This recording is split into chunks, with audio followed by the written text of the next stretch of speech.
사랑하는 빛과 소금교 성도 여러분, 한 주간 평안히 지내셨습니까? 주일에 인사를 드리고 또 교회 소식을 전하는 것으로 주일 예배를 시작하도록 하겠습니다. 우리 교회는 지난 3월 1일부터 이 코로나19로 인해서 예배당에서 모이지 못하고 영상으로 각자의 자리에서 예배를 드리고 있습니다. 다음 주 4월 첫 번째 주에는 원래 모여서 예배 드릴 계획인데 그것조차도 주중의 상황을 보고 유동적일 것 같습니다. 예배와 모임에 관해서는 주중에 다시 연락을 드리도록 하겠습니다. 기도하기는 우리가 4월 둘째 주 4월 12일 부활주일인데 그때에는 꼭 함께 모여서 예배할 수 있기를 그렇게 기도해 주시기를 부탁드립니다. 이제 3월이 맞춰지고 4월이 시작됩니다. 생명의 삶 신청하신 분들은 교회에 와서 가져가시면 되고요. 신청하지 않으셨더라도 개인적으로 4월 생명의 삶을 구매하셔서 매일 영상 예배에 참여해 주시기를 또한 부탁드립니다. 우리가 영상으로 각처에서 예배를 드리다 보니까 3월 한 달 동안 계속해서 성도의 교제를 하지 못하고 있습니다. 유일하게 우리가 주일에 사진을 찍어서 예배드리는 사진을 함께 나눔으로 교제하고 있는데 주중에 찬양 듣다가 은혜가 되시는 것이 있으면 좀 나누어 주시고 말씀 묵상하다가 받은 은혜가 있으면 함께 나누는 것으로 우리가 만나지 못하더라도 서로 교회로 연결되어서 이 어려운 때를 잘 이겨낼 수 있는 우리 교회 되기를 간절히 소망합니다. 이제 3월 마지막 주일 예배를 하나님 앞에 드립니다. 많이 들어보셔서 이제 영상 예배가 좀 익숙해지셨죠? 그럼에도 몸과 마음을 잘 준비하시고 함께 입을 열어 찬송하고 기도하고 성경을 찾고 성경을 봉독하고 말씀을 들으며 신령과 진정으로 예배 드립시다. 예배를 위해 함께 기도하고 찬송하며 우리 3월 마지막 주 주일 예배를 하나님 앞에 드리겠습니다. 함께 임재 찬송하시면서 우리 예배를 준비하며 나아갑시다. 하늘의 문을 여소서 하늘의 문을 여소서 이곳을 주목하소서 주를 향한 노래가 꺼지지 않으니 하늘을 열고 보소서 이곳에 임재하소서 주님을 기다립니다. 기도의 향기가 하늘에 닿으니 주여 임재하여 주소서 이곳에 오셔서 이곳에 앉으소서 이곳에서 드리는 예배를 받으소서 주님의 이름만이 오직 주의 이름만 이곳에 있습니다. 하늘의 문을 여소서 하늘의 문을 여소서 이곳을 주목하소서 주를 향한 노래가 꺼지지 않으니 하늘을 열고 보소서 이곳에 임재하소서 이곳에 임재하소서 주님을 기다립니다. 기도의 향기가 하늘에 닿으니 주여 임재하여 주소서 이곳에 오셔서 이곳에 앉으소서 이곳에서 드리는 예배를 받으소서 주님의 이름만이 오직 주의 이름만 이곳에 있습니다. 이곳 이곳에 오셔서 이곳에 앉으소서. 이곳에서 드리는 예배를 받으소서. 주님의 이름만이 오직 주의 이름만 이곳에 있음니. 이곳에 오셔서 이곳에 앉으소서. 이곳에서 드리는 예배를 받으소서. 주님의 이름만이 오직 주의 이름만 이곳에 있습니다. 이 시간 드려질 예배를 위해 함께 기도합시다. 우리가 온전한 예배를 드릴 수 있도록 한 주를 살며 우리 속에 가득한 분주함이나 완악한 마음, 딱딱한 심령이 있다면 주님 친히 어루만지셔서 신령과 진정으로 하나님만을 예배하게 하옵소서. 예배를 통해 한 주간 지친 심령이 새 힘을 얻게 하여 주시옵소서. 모든 흩어져 예배 드리는 성도들이 각자 예배 처소를 거룩한 성전 삼아 하나님을 예배하는 주일 되게 하여 주시옵소서. 우리 함께 합심으로 기도하겠습니다.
시간 찬송가 337장, 391장 함께 찬송하심으로 3월 마지막 주일 예배를 하나님께 드리겠습니다.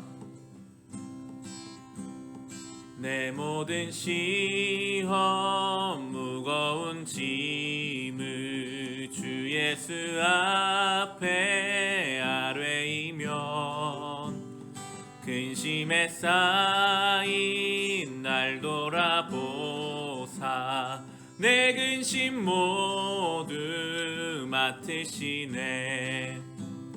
무거운 짐을 나 홀로 지고 견디다 못해 쓰러질 때 불쌍히 여겨 구원해 주리.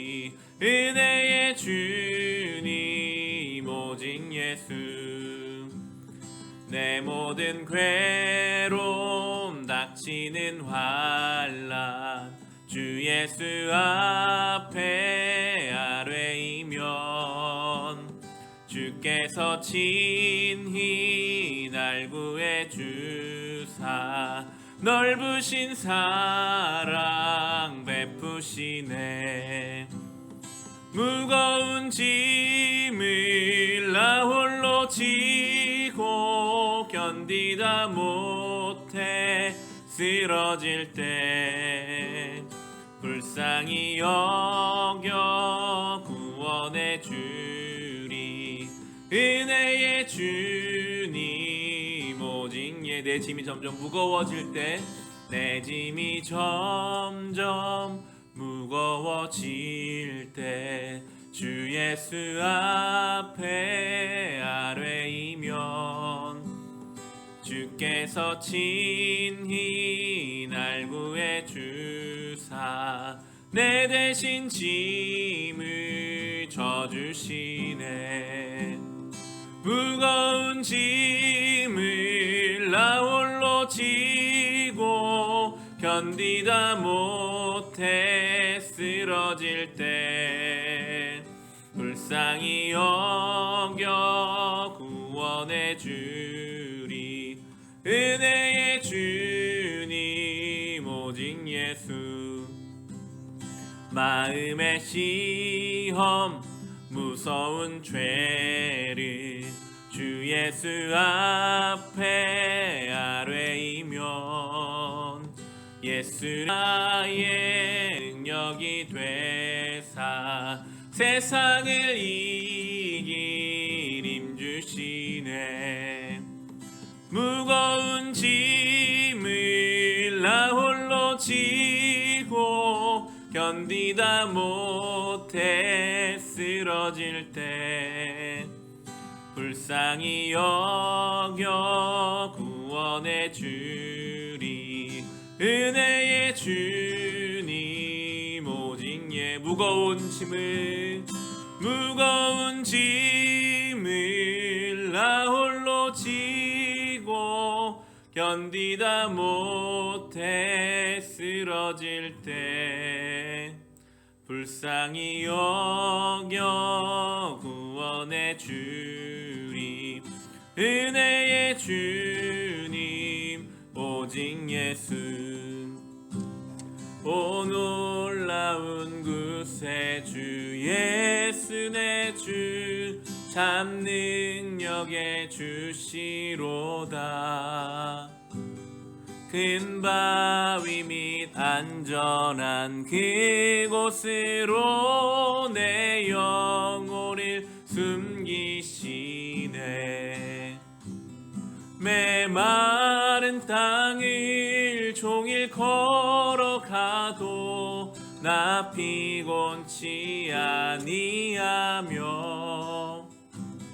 저 위험한 곳 내가 이를 때면 큰 바위에 숨기시고 주 손으로 덮으시네.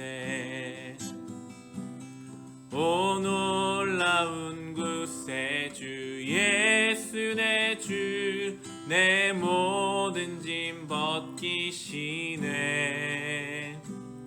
죄악에서 날 끌어올리시며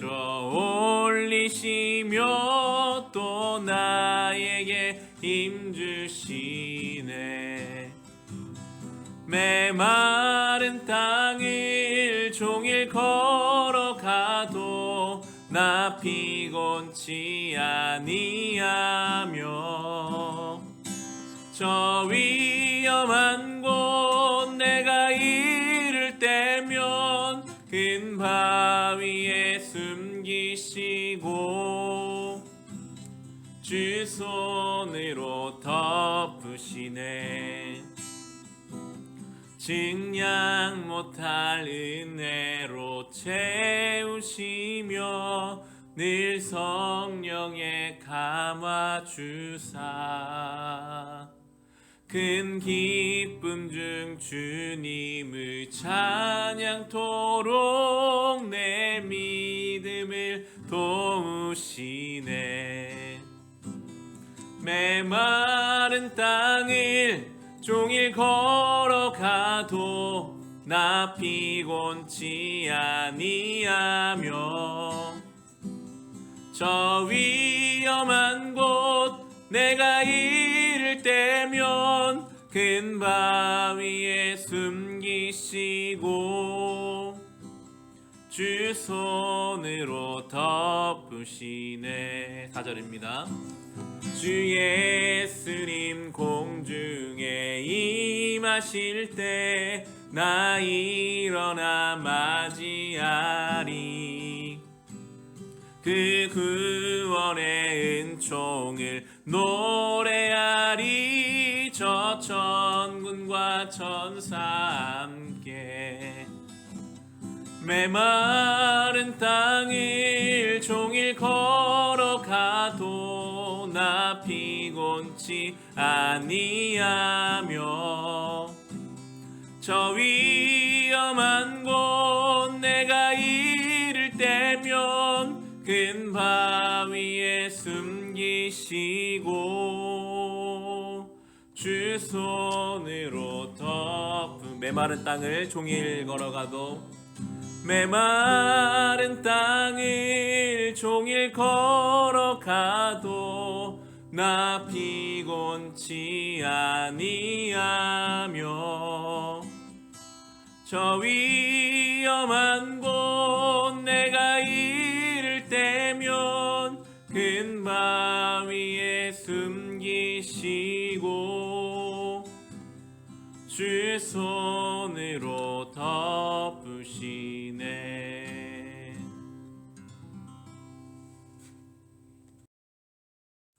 나는 전능하신 아버지 하나님 천지의 창조주를 믿습니다. 나는 그의 유일하신 아들 우리 주 예수 그리스도를 믿습니다. 그는 성령으로 잉태되어 동정녀 마리아에게서 나시고 본디오 빌라도에게 고난을 받아 십자가에 못 박혀 죽으시고 장사된 지 사흘 만에 죽은 자 가운데서 다시 살아나셨으며 하늘에 오르시어 전능하신 아버지 하나님 우편에 앉아 계시다가 거기로부터 살아있는 자와 죽은 자를 심판하러 오십니다. 나는 성령을 믿으며 거룩한 공교회와 성도의 교제와 죄를 용서받는 것과 몸의 부활과 영생을 믿습니다. 아멘. 이 시간 함께 회개의 기도를 드립시다. 우리의 삶의 믿음 없음과 기쁨 없음과 우리가 말과 행동으로 생각으로 지었던 모든 죄를 주님 용서하여 주시옵소서. 같은 죄에 반복하여 넘어지지 않기를 원합니다. 예수님의 보혈로 우리의 죄된 본성을 씻으시고 주의 빛을 우리의 심령과 우리의 가정에 어둡고 추한 곳에 비추어 주시옵소서. 모든 악하고 죄된 것들이 우리의 삶을 떠나게 하여 주옵소서. 우리 겸손하게 회개의 능력을 의지하며 함께 회개의 기도를 드립시다.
오늘 우리가 함께 묵상할 하나님 말씀은 창세기 13장 5절부터 13절까지의 말씀입니다. 구약성경 13페이지에 있습니다. 창세기 13장 5절부터 13절까지의 말씀입니다. 함께 성경을 찾으시고요. 함께 성경을 합심해서 읽도록 하겠습니다. 창세기 13장 5절부터 13절까지의 말씀 다 찾으셨으면 우리 함께 읽겠습니다. 아브라함과 함께 다닌 롯에게도 양떼와 소떼와 장막이 따로 있었다. 그러나 그 땅은 그들이 함께 머물기에는 좁았다. 그들은 재산이 너무 많아서 그 땅에서 함께 머물 수가 없었다. 아브라함이 집짐승을 치는 목자들과 롯의 집짐승을 치는 목자들 사이에 다툼이 일어나곤 하였다. 그때 그 땅에는 가나안 사람들과 브리스 사람들도 살고 있었다. 아브라함이 롯에게 말하였다. 너와 나 사이에 그리고 너의 목자들과 나의 목자들 사이에 어떠한 다툼도 있어서는 안 된다. 우리는 한 핏줄이 아니냐. 내가 보는 앞에 땅이 얼마든지 있으니 따로 떨어져 살자. 내가 왼쪽으로 가면 나는 오른쪽으로 가고 내가 오른쪽으로 가면 나는 왼쪽으로 가겠다. 롯이 멀리 바라보니 요단 온 들판이 소알에 이르기까지 물이 넉넉한 것이 마치 주님의 동산과도 같고 이집트 땅과도 같았다. 아직 주님께서 소돔과 고모라를 멸망시키시기 전이었다. 롯은 요단의 온 들판을 가지기로 하고 동쪽으로 떠났다. 이렇게 두 사람은 따로 떨어져서 살게 되었다. 아브라함은 가나안 땅에서 살고 롯은 평지의 여러 성읍을 돌아다니면서 살다가 소돔 가까이에 이르러서 자리를 잡았다. 소돔 사람들은 악하였으며 주님을 거슬러서 온갖 죄를 짓고 있었다. 아멘. 지난주 우리는 창세기 12장 후반부를 묵상하면서 믿음의 조상 아브라함이 자신의 삶에 감당하기 어려운 기근이 찾아왔을 때 어떻게 반응했고, 그리고 하나님은 그 아브라함을 어떻게 인도하셨는지를 함께 살펴보았습니다. 아브라함이 느끼기에 스스로 감당하지 못하겠다라고 느낄 만한 큰 기근이었습니다. 그런데 사실 그 기근은 스스로 그렇게 느끼고 생각하기에 감당하기 어려운 기근이었지, 막상 아브라함이 하나님 약속을 붙잡고 치열하게 그 기근과 싸워보지도 못하고 자기 스스로 계속 생각했어요. 이 기근이 일주일 더 지나면, 한 달 더 지나면, 1년 더 지나면 어떻게 할까? 하나님이 우리를 버리셨으면 어떻게 할까? 다 굶어 죽으면 어떻게 할까? 일어나지 않은 일들에 대한 염려 때문에 하나님 말씀과 약속을 붙잡고 싸워보지도 못하고 약속의 땅을 떠나서 애굽으로 내려갔던 아브라함 모습을 함께 보았습니다. 하나님 말씀을 떠나서 나일강이 있는 이집트로 내려갔던 아브라함입니다. 어쩌면 우리를 가장 괴롭히는 것은 우리 자신인 것 같아요.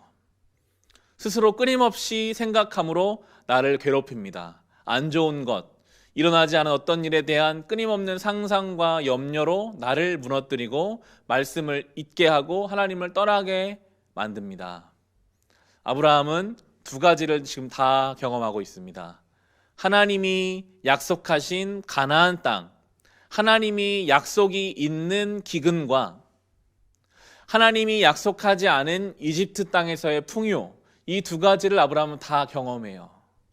약속이 있는 기근과 하나님 약속이 없는 풍요, 이 둘 사이를 경험하면서 아브라함은 많은 것을 깨닫게 됩니다. 성경의 가르침은 아주 분명하죠.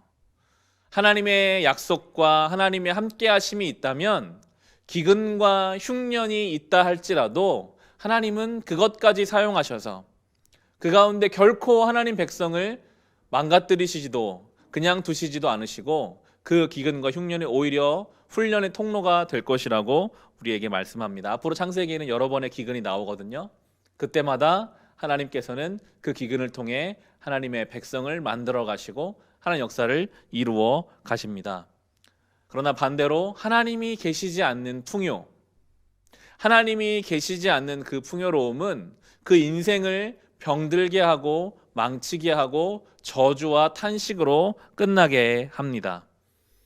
하나님이 안 계신 풍요 속에는 이상하게도 두려움이 없어지지 않고요.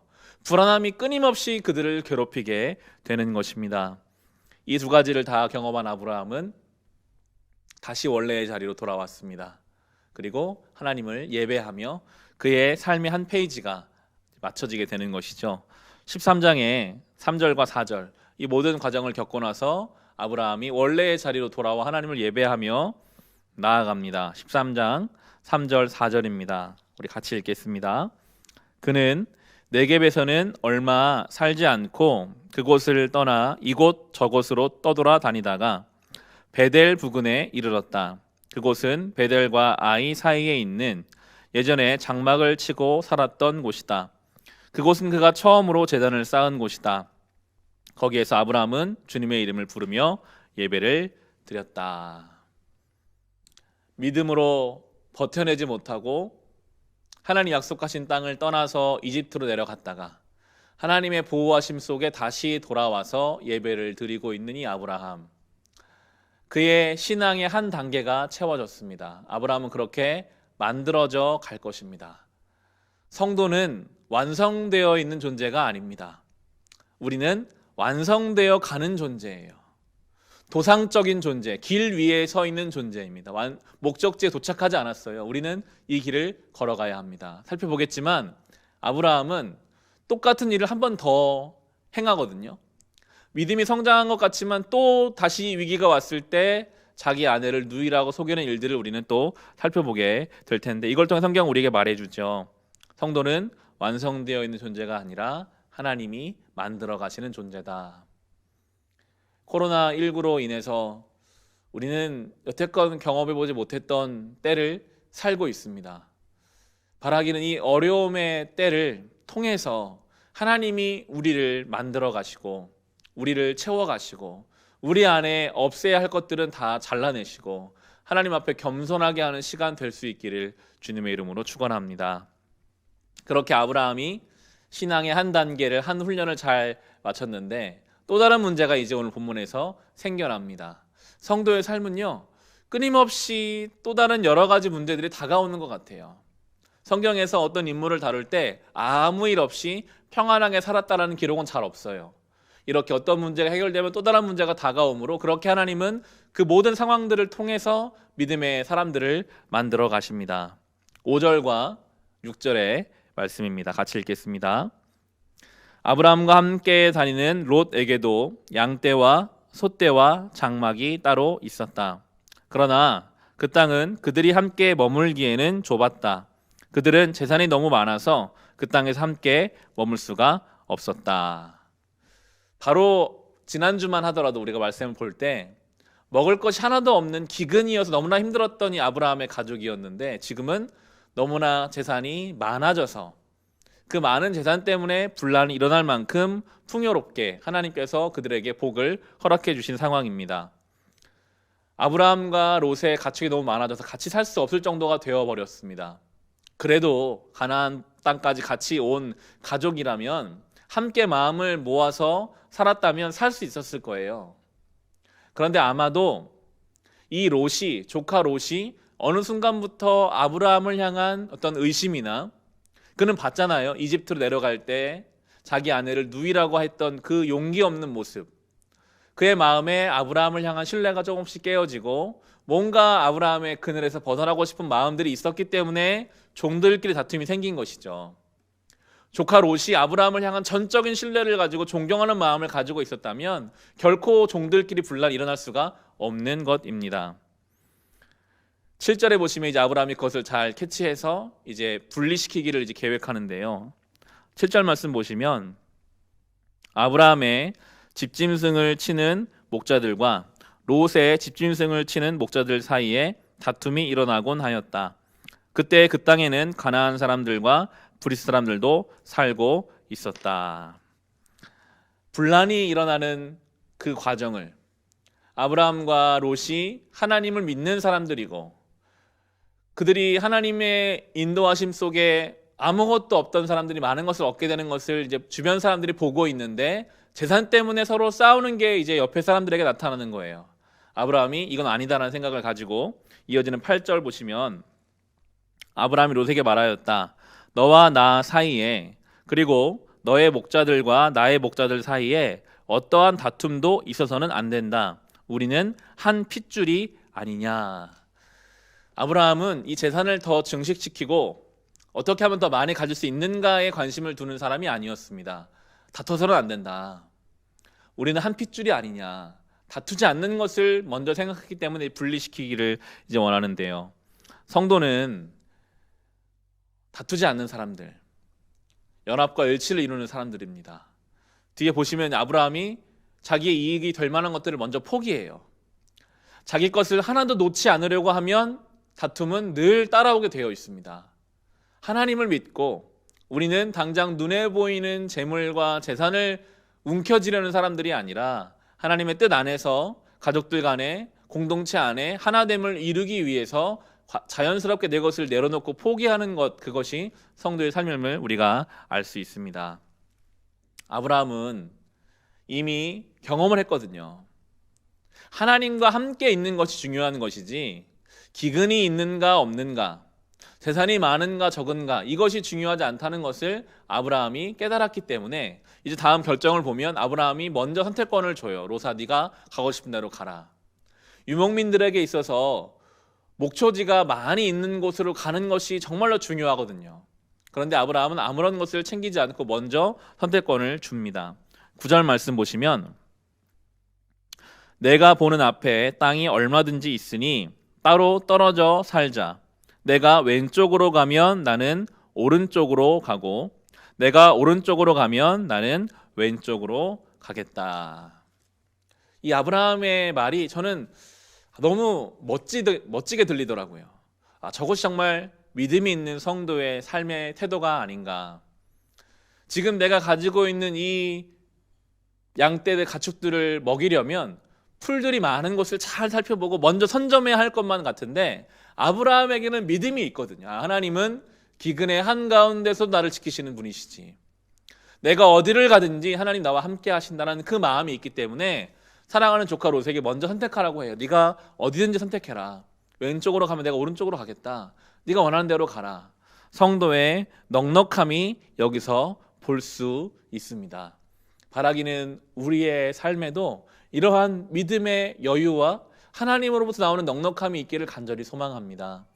우리가 우리의 이익을 취하기 위해 깨어있고 노력도 해야죠. 그러나 우리는 근본적으로는 우리가 어디를 가든 무엇을 하든 하나님이 우리와 함께 하신다는 그 믿음으로 여유와 넉넉함을 가지고 세상을 품어줄 수 있어야 할 것입니다. 아브라함의 이러한 이야기에 롯은 이제 고민하죠. 어디로 갈 것인가. 그리고 그는 눈을 들어 보기 시작합니다. 10절의 말씀입니다. 롯이 멀리 바라보니 요단 온 들판이 소알에 이르기까지 물이 넉넉한 것이 마치 주님의 동산과도 같고 이집트 땅과도 같았다. 아직 주님께서 소돔과 고모라를 멸망시키시기 전이었다. 롯의 선택의 기준은 무엇입니까? 보이는 것이었습니다. 선택해야 하는 인생의 지금 중요한 결정을 앞에 두고 롯은 하나님을 찾지 않습니다. 하나님 말씀에 귀를 기울이지 않습니다. 자기 눈으로 보는 것입니다. 그가 보니 저 소알 땅, 소돔과 고모라가 있는 그 땅이 성경의 표현이 참 우리에게 의미가 깊은데요. 그 땅이 이집트와도 같고 하나님의 동산과도 같았다라고 이야기해요. 이집트는 이 창세기에서는 영적으로 메마르고 영적으로 어두운 땅이거든요. 그냥 물질적으로 풍요한 땅이에요. 그리고 주님의 동산, 에덴이죠. 에덴은 정말 하나님의 은혜와 하나님의 사랑이 가득한 곳. 롯이 보기에는 주님의 동산이나 이집트나 소돔과 고모라나 다 똑같이 그냥 풀이 많고 보기에 좋은 땅으로 나타나고 있는 것입니다. 롯에게 영적인 분별력이 없습니다. 보이는 것, 지금 당장 당면한 현실이 그에게 전부입니다. 그는 보이는 것에 모든 것을 맞추고 사는 인생이었습니다. 그가 영적으로 민감하지 못하고 둔감한 사람이었음을 오늘 우리에게 보여주죠. 오늘 설교의 제목을 롯의 선택이라고 결정했습니다. 롯은 이제 아브라함을 떠나 소돔과 고모라를 향하기로 선택하고 결정합니다. 그는 동쪽을 향합니다. 11절, 12절입니다. 롯은 요단의 온 들판을 가지기로 하고 동쪽으로 떠났다. 이렇게 해서 두 사람은 따로 떨어져서 살게 되었다. 아브라함은 가나안 땅에 살고 롯은 평지의 여러 성읍을 돌아다니면서 살다가 소돔 가까이에 이르러서 자리를 잡았다. 우리가 상세히 살펴보고 있지만 동쪽은 영적으로 부정적인 방향이거든요. 지금 롯이 동쪽을 향했다. 그의 삶이 아브라함을 떠나는 순간부터 잘못된 길로 이제 가고 있음을 우리에게 보여줍니다. 그러면서 그가 간 이 소돔 땅을 설명해 13절입니다. 소돔 사람들은 악하였으며 주님을 거슬러서 온갖 죄를 짓고 있었다.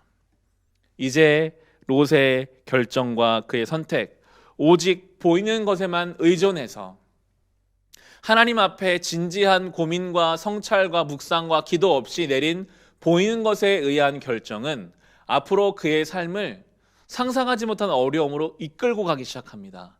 다음 주에 살펴볼 14장에 보면 그는 전쟁에 휘말리게 되고 나중에 불로 심판당하는 소돔과 고모라 땅에서 그는 멸망 직전까지 가는 어려움을 겪게 됩니다. 어떠한 결정을 내리는가? 너무나 중요한 일이죠. 이 롯의 선택과 결정 앞에서 우리의 삶을 돌아보게 됩니다. 과연 우리는 어떻게 선택하고 결정하고 있을까요? 롯은 분명한 기준이 있었죠. 보이는 것, 무엇을 봅니까? 어떻게 내 재산을 더 늘려갈 수 있을 것인가? 이 재산을 어떻게 유지할 수 있을 것인가? 오로지 그 기준으로 보면 지금 저 소돔과 고모라가 목초지가 많거든요. 저 땅에 가는 것이 지금 내가 가진 재산을 유지하고 늘려가는 방법이다. 재산과 눈에 보이는 것을 붙잡고 따라가다 보면 소돔과 고모라까지 주님과 점점 멀어져가는 롯의 모습을 우리에게 보여줍니다. 우리의 선택과 결정은 무엇을 기준으로 하고 있을까요? 우리가 요즘 날마다 생명의 삶을 통해 신명기 말씀을 묵상하고 있습니다. 매일 영상 예배를 드리고 있습니다. 여러분 어떻게 예배 매일매일 각자의 자리에서 예배를 드리고 계신가요? 신명기 말씀을 통해서 날마다 예배하며 우리가 영적으로 깨어 있어야 할 텐데요. 이 신명기는 광야 이야기입니다. 이스라엘 백성이 출애굽했습니다. 홍해를 건너서 하나님이 시내산에서 그들에게 십계명을 주셨습니다. 거기까지 2년 정도 걸렸거든요. 그리고 이제 그 시내산에서 신명기 1장을 보시면 시내산에서 가나안의 입구인 가데스 바네아까지 걸어서 10하루면 되는 그런 길이었습니다. 결코 40년이 걸리는 길이 아니었어요. 가나안 입구까지 이스라엘 백성이 가서 거기서 12정탐꾼을 보내서 하나님이 주신다고 하는 가나안 땅이 어떤 땅인지 알아보자라고 합니다. 12정탐꾼이 가나안 땅에서 40일 동안 그 땅을 정탐하고 돌아와서 보고하는 내용이 신명기에도 나오고 민수기에도 보면 나오는데요. 민수기 13장 31절부터 33절 말씀 제가 읽어드리겠습니다. 그 땅에 다녀온 갈렙과 여호수아를 제외한 10명의 정탐꾼이 이런 보고를 합니다. 그러나 그와 함께 올라갔다 온 사람들은 말하였다. 우리는 도저히 그 백성에게로 쳐 올라가지 못합니다. 그 백성은 우리보다 더 강합니다. 그러면서 그 탐지한 땅에 대하여 나쁜 소문을 퍼뜨렸다. 그들은 이스라엘 자손에게 그 땅에 대해 이렇게 말하였다. 우리가 탐지하려고 두루 다녀본 그 땅은 그곳에 사는 사람들을 삼키는 땅이다. 또한 우리가 그 땅에서 본 백성은 키가 장대 같은 사람들이다. 거기에서 우리는 또 네피림 자손을 보았다. 아낙 자손은 네피림의 한 분파다. 우리는 스스로가 보기에도 메뚜기 같았지만 그들의 눈에도 그렇게 보였을 것이다. 지파에서 제일 믿을 만한 한 사람씩 뽑아서 보냈는데 그 땅에 갔다 온 사람들이 이야기하기를 그 땅이 너무나 좋은데 그 땅에 사는 사람들은 크고 장대해서 그들과 우리를 비교하면 우리는 마치 메뚜기 같이 아무것도 아닌 존재다라고 이야기를 합니다. 이제 이스라엘 백성은 이 가데스 바네아 가나안 땅을 앞두고 결정해야 돼요. 지금 저 정탐꾼들이 말한 이야기를 믿고 포기할 것인가? 아니면 하나님 말씀을 믿고 그 땅으로 들어갈 것인가? 마치 롯이 살아야 할 자리를 결정하듯 이스라엘 백성은 지금 결정을 내려야 합니다. 그때 신명기 1장 한번 가볼까요? 이제 신명기 1장입니다. 이스라엘 백성은 결국 포기하는 결정을 내리거든요. 신명기 1장 26절부터 28절을 보겠습니다. 구약성경 238페이지에 있습니다. 구약성경 창세기 본문을 잡아두시고 신명기 1장을 한번 가보겠습니다. 신명기 1장 26절부터 28절에 이스라엘 백성이 내린 결정이 여기에 나옵니다. 신명기 1장 26절로 28절 같이 읽겠습니다. 그러나 당신들은 주 당신들의 하나님의 말씀을 거역하고 올라가려고 하지 않았습니다. 당신들은 장막 안에서 원망하면서 말하였습니다. 주님께서 우리를 미워하신다. 아모리 사람의 손에 우리를 내어 주어 전멸시키려고 우리를 이집트 땅에서 이처럼 이끌어내셨다. 우리가 왜 그곳으로 가야 한단 말이냐? 무모한 일이다. 그 땅을 탐지하고 돌아온 우리의 형제들은 그곳 사람들이 우리보다 힘이 훨씬 더 세고 키가 크며 성읍은 하늘에 닿을 듯이 높은 성벽으로 둘러싸여 있다. 거기에는 안악 자손들까지 산다고 하지 않았느냐. 지금 이스라엘 백성은 선택의 기로에 서 있죠. 이러한 이야기, 우리는 절대 못 이긴다라고 하는 정탐꾼들의 이야기를 들을 것인가, 아니면 하나님 말씀을 듣고 그 땅에 갈 것인가. 여러분은 어떤 결정을 따르시겠습니까? 합리적으로 봐도요, 저 이집트 땅에서 그 당시 가장 세계 초강대국이었던 이집트의 바로 왕을 굴복시키시고 홍해를 가르고 마른 땅을 걷게 하시고 지난 2년 동안 날마다 만나로 먹이신 하나님, 광야에서 강을 내시는 하나님을 믿고 따르는 게 합리적이에요. 40일 그 땅을 정탐하고 돌아온 정탐꾼 이야기보다 하나님 말씀이 훨씬 더 힘이 있고 신뢰가 있고 이미 경험했고 알았음에도 참 이상하게도 인간의 죄성은 하나님 말씀을 따르지 않고 주어진 현실에 더 많은 영향을 받음을 이 본문이 우리에게 보여주고 있습니다. 현실은 강력한 힘을 가지고 성도의 삶을 흔듭니다. 지금까지 은혜를 경험했어도, 우리가 오늘까지 놀라운 은혜 속에 살았어도 또 오늘 경험하지 못한 현실이 와서 우리를 흔들면 또 흔들리는 게 우리 연약함이에요. 이스라엘 백성 결국 좌절하고 낙심하거든요. 그때 모세는 완전히 다른 결정을 내리게 됩니다. 모세는 신명기 1장 29절부터 31절 말씀에 모세는 전혀 다른 이야기를 하는데요. 신명기 1장 29절 31절 같이 읽겠습니다. 그때 내가 당신들에게 이렇게 말하였습니다. 그들을 무서워하지도 말고 두려워하지도 마시오. 당신들 앞에서 당신들을 인도하여 주시는 주 당신들의 하나님은 이집트에서 당신들이 보는 앞에서 당신들을 대신하여 모든 일을 하신 것과 같이 이제도 당신들을 대신하여 싸우실 것이요. 또한 당신들은 주 당신들의 하나님이 마치 아버지가 아들을 돌보는 것과 같이 당신들이 이곳에 이를 때까지 걸어온 그 모든 길에서 줄곧 당신들을 돌보아 주시는 것을 광야에서 직접 보았소. 모세는 말하죠. 두려워하지 마라. 하나님이 살아계시다. 지금까지 인도하신 하나님이 앞으로도 이끌어 가실 것이다. 그는 믿음의 경험을 가지고 현실을 볼 수 있는 사람이었습니다. 모세는 삶으로 하나님을 철저히 깨달았거든요. 그 나이 40에 이집트 왕자 출신이었으나 사람을 죽이고 도망자로 살았습니다. 80살 때까지 광야 양치는 목동에 불과했던 그를 하나님이 불타는 떨기나무 가운데 찾아오시죠. 말을 못합니다. 저는 갈 힘이 없습니다. 아무런 자신감이 없는 모세를 그대로 끌어다 그 가진 것 지팡이 하나 있는데 그거 하나 가지고 가면 하나님이 가장 강력한 바로에게 출애굽할 수 있는 능력을 그에게 보여주셨죠. 그리고 그를 시내산으로 데리고 올라오셔서 하나님 말씀을 주셨죠. 모세는 철저히 깨달았습니다. 하나님은 살아계시는구나. 세상에 그 어떠한 존재보다 하나님이 강력한 분이시구나. 그러니까 이 똑같은 현실 속에서도 현실에 흔들리지 않고 믿음으로 갈 것을 말할 수 있는 모세가 여기에 나오고 있는 것입니다. 우리도 롯과 같이 이스라엘 백성과 같이 모세와 같이 선택해야 할 때가 옵니다. 작은 선택들은 날마다 반복되고요. 우리의 인생에 어떤 큰 결정을 내릴 때도 올 것입니다. 그때 우리는 어떤 결정과 선택을 내려야 할까요? 롯은 결국 아브라함을 떠나서 보이는 것을 따라 갔습니다. 롯이 보기에 좋은 목초지를 향해 가고 나서 아브라함 혼자 남아 있는데 하나님이 아브라함에게 오늘 말씀하십니다. 다시 오늘 본문 돌아가 보겠습니다. 창세기 13장의 14, 15, 16절입니다. 창세기 13장 14, 15, 16 같이 읽겠습니다. 롯이 아브라함을 떠나간 뒤에 주님께서 아브라함에게 말씀하셨다. 너 있는 곳에서 눈을 크게 뜨고 북쪽과 남쪽, 동쪽과 서쪽을 보아라. 내 눈에 보이는 이 모든 땅을 내가 너와 내 자손에게 아주 주겠다. 내가 너의 자손을 땅의 먼지처럼 셀 수 없이 많아지게 하겠다. 누구든지 땅의 먼지를 셀 수 있는 사람이 있다면 너의 자손을 셀 수 있을 것이다.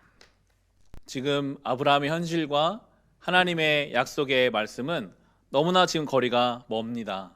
아브라함은 자손이 하나도 없고 땅이 하나도 없고 그나마 괜찮은 땅은 조카 롯이 먼저 가서 선점했습니다. 그런데 이제 하나님 말씀은 주위를 둘러봐라. 이 땅을 다 너와 내 자손에게 주겠다. 그리고 땅의 먼지처럼 셀 수 없이 많은 자손을 너에게 주겠다라고 말씀하고 계세요. 땅이 없고 자손이 없는데 하나님은 주시겠다라고 약속하십니다. 때로 우리 현실과 하나님의 약속의 말씀이 너무나 멀게 느껴질 때가 있어요. 터무니없이 느껴지고 현실성이 없이 느껴질 수가 있습니다. 그러나 우리 하나님은 하루가 천년 같고 천년이 하루 같은 분이시기 때문에 말씀하시는 그 순간 아브라함을 통해 이 가나안 땅 전체를 정복할 이스라엘 백성을 보고 계셨고요. 아브라함을 통해 이 땅에 올 예수 그리스도를 통해서 이 땅에 살아갈 예수 그리스도의 영적인 자손들을 다 보고 계셨기 때문에 이미 말씀하시는 순간 아브라함을 통해 그 약속이 이루어짐을 주님은 알고 보고 계셨던 것입니다. 이 코로나19로 인해 어려운 시간을 살아가고 있는 우리에게 이 현실의 팍팍하고 차갑고 냉혹함과 하나님 말씀이 굉장히 멀게 느껴질 때가 있거든요. 하나님이 우리에게 성경을 통해 수많은 약속의 말씀들을 주셨는데요. 저는 오늘 이사야 43장 1절과 2절 말씀을 나누기를 원합니다. 우리의 이 현실과는 굉장히 동떨어져 있는 것 같은 그런 주 약속의 말씀이 될 수 있겠는데요. 이사야 43장 1절과 2절입니다. 우리가 찾아보겠습니다. 구약성경 1021페이지에 있습니다. 구약성경 1021페이지입니다. 이사야 43장 1절과 2절의 말씀, 한 주간 우리가 이 말씀 좀 붙잡고 이 말씀을 의지하며 살아갔으면 좋겠습니다. 이사야 43장 1절과 2절 말씀입니다. 같이 읽겠습니다. 그러나 이제 야곱아, 너를 창조하신 주님께서 말씀하신다.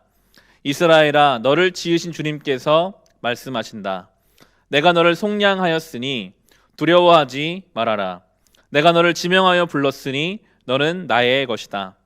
내가 물 가운데로 건너갈 때에 내가 너와 함께하고 내가 강을 건널 때에도 물이 너를 침몰시키지 못할 것이다.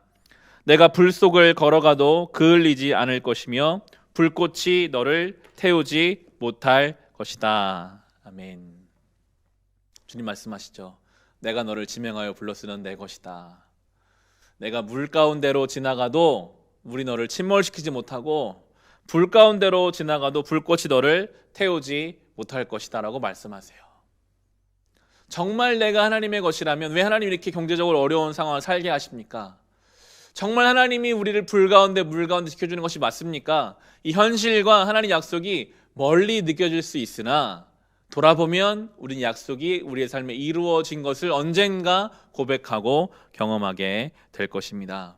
믿음으로 이 말씀과 약속을 붙잡아야 합니다. 아브라함은 주님의 말씀을 터무니없는 약속이라고 이야기하지 않았습니다. 다시 오늘 본문 창세기 13장의 18절 보시면요. 에이 하나님, 지금 제가 자손이 하나도 없는데요.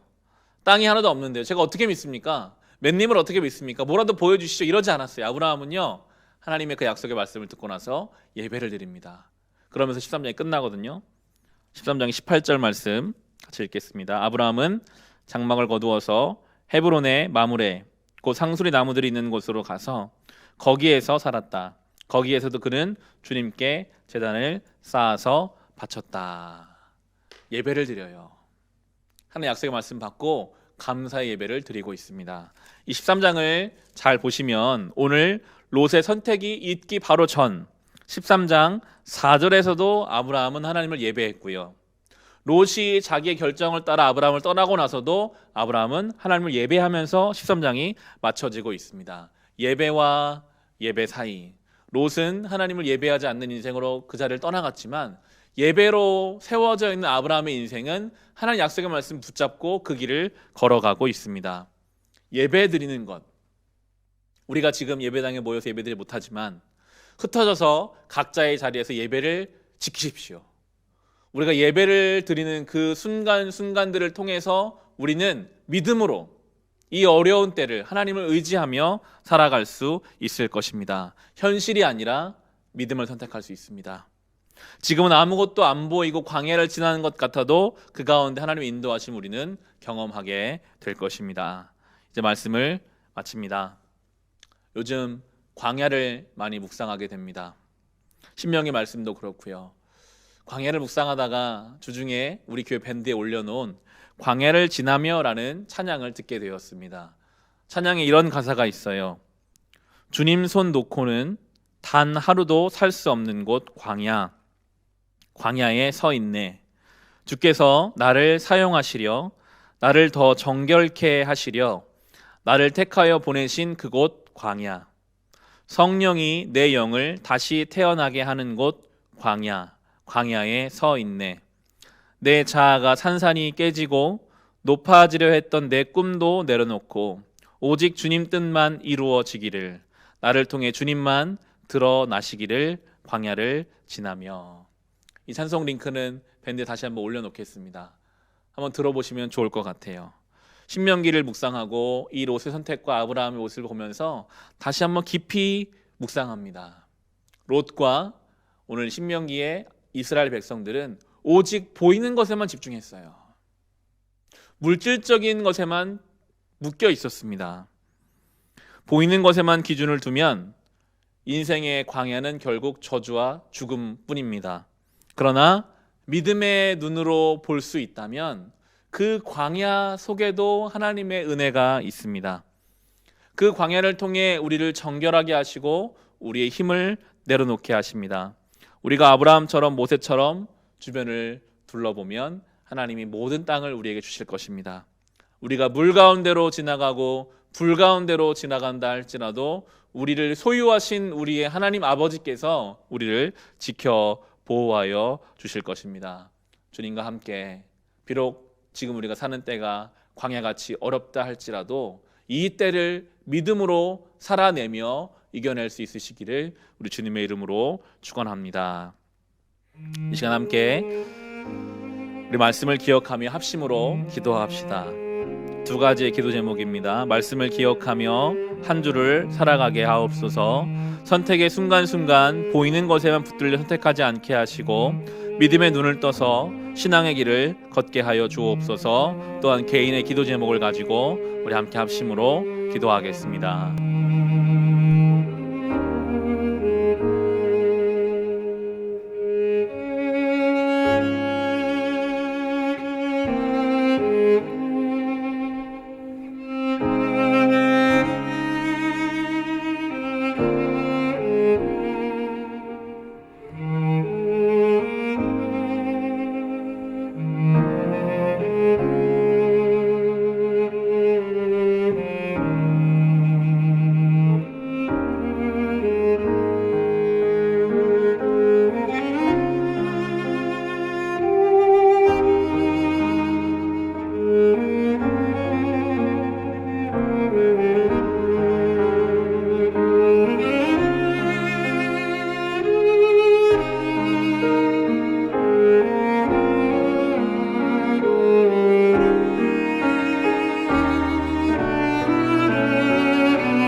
찬송 세상의 유혹 시험이 함께 찬송하심으로 오늘 예배 마치겠습니다.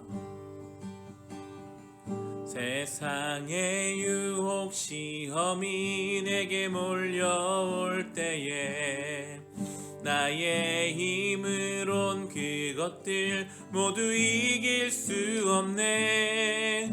거대한 폭풍 가운데 위축된 나의 영혼 어찌할 바를 몰라 헤매이고 있을 때 주를 찬양 손을 들고 찬양 전쟁은 나에게 속한 것 아니니 주를 찬양 손을 들고 찬양 전쟁은 하나님께 속한 것이니 거짓과 속임수로 가득 찬 세상에서 어디로 갈지 몰라 머뭇거리고 있네. 공중의 권세 잡은 자 지금도 우리들은 실패와 절망으로 넘어뜨리려 하네. 주를 찬양 손을 들고 찬양 전쟁은 나에게 속한 것 아니니 주를 찬양 손을 들고 찬양 전쟁은 하나님께 속한 것이니 주위를 둘러보면 아무도 없는 듯 믿음의 눈을 들면 보이는 분 계시네. 지금도 내 안에서 역사하고 계시는 사망과 어둠의 권세 물리치신 예수님 주를 찬양 손을 들고 찬양 전쟁은 나에게 속한 것 아니니 주를 찬양 손을 들고 찬양 전쟁은 하나님께 속한 것. 우리 3절 한 번 더 합시다. 주위를 둘러보면 아무도 없는 듯 믿음의 눈을 들면 보이는 분 계시네. 지금도 내 안에서 역사하고 계시는 사망과 어둠의 권세 물리치신 예수님 주를 찬양 손을 들고 찬양 전쟁은 나에게 속한 것 아니니 주를 찬양 손을 들고 찬양 전쟁은 하나님께 속한 것이니.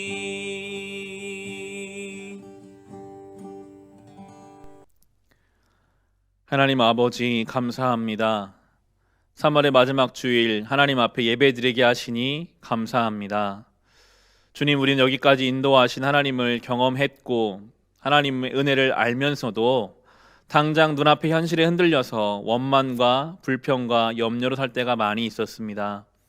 우리가 이스라엘 백성과 같고 롯과 같습니다. 그러나 주님께서는 우리를 그냥 두지 않으시고 광야에서도 길을 내시며 우리를 가르치시고 만들어 가시는 줄을 믿습니다. 주여, 물 가운데로 지나고 불 속을 걸어간다 할지라도 우리 주님 지켜주실 줄을 믿고 담대하게 다시 한 주를 살아가게 하옵소서. 오늘 예배를 드리며 주님께 헌금을 올려드립니다. 우리의 모든 것이 주님 주신 것임을 고백합니다. 우리의 이 믿음의 예물을 받으시고 귀하게 사용하여 주시옵소서. 특별히 동역하는 선교지에서 코로나19로 인해 어려움 당하지 않도록 지켜 보호하여 주시며 구제하는 기관과 아이들도 안전하게 지켜 주시옵소서. 지금은 우리 주 예수 그리스도의 은혜와 하나님 우리 아버지의 크신 사랑하심과 성령님의 우리와 동행하심이 여기 모인 우리 모두 위에, 우리의 가정 위에, 우리의 교회 위에, 이 나라 이 민족 가운데 함께하여 주시기를 간절히 축원하옵나이다. 아멘.